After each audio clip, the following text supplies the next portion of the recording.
On day 4, now we are going to start with the competition level problem. First of all, we will see the problem.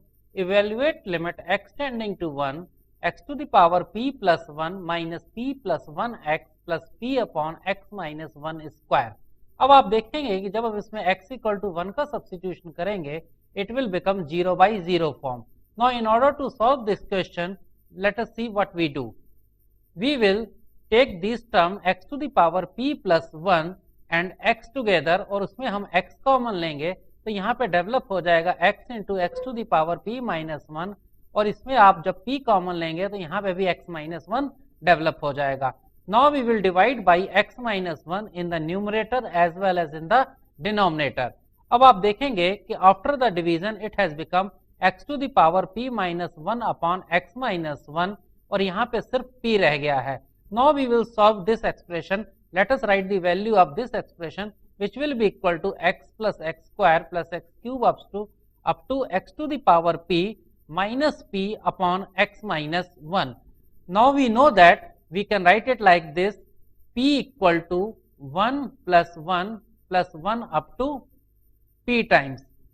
यहाँ पे आप समझ लें जैसे कि हम 3 को लिख सकते हैं 1 plus 1 plus 1, 4 को लिख सकते हैं 1 plus 1 plus 1 plus 1, इसी तरीके से हमने p को भी लिखेंगे 1 plus 1 up to p times. So in the next line you can see here कि we have written like this.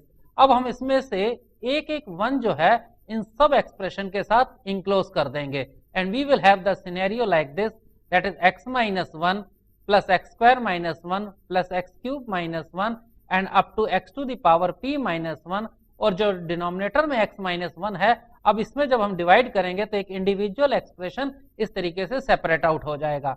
अब आप देखेंगे कि इसकी वैल्यू तो 1 हो जाएगी और इसमें आपका फार्मूला एप्लीकेबल हो जाएगा, that is x to the power n minus a to the power n upon x minus a and we know that the limit x tending to a, this will be equal to n a to the power n minus 1. अब हम इसमें limit लगा देंगे and we will have the answer somewhere like this, that is 1 plus 2 into 1 to the power 2 minus 1 plus 3 into 1 to the power 3 minus 1 and it will go up to p into 1 to the power p minus 1. थोड़ा सा solve करेंगे और ये बन जाएगा 1 plus 2 plus 3 up to p and now this is the sum of the p natural number whose answer will be equal to p into p plus 1 by 2.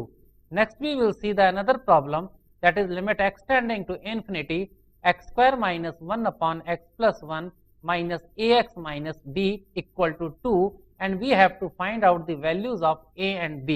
अब आप इसमें देखेंगे कि जब आप इसमें x equal to infinity रखते हैं तो ये infinity minus infinity फॉर्म है.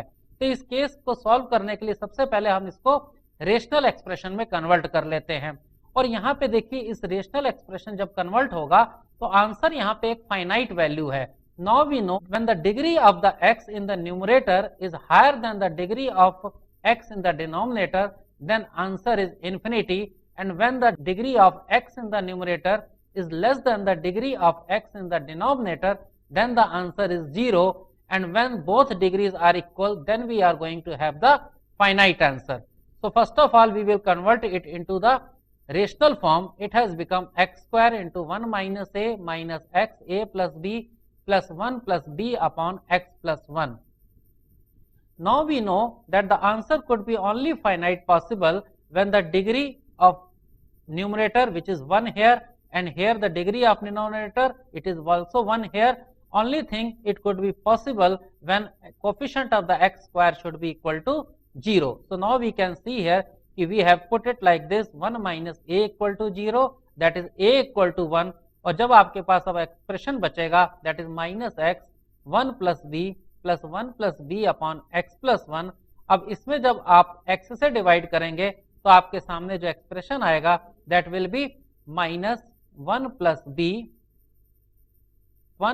B by x upon 1 plus 1 by x.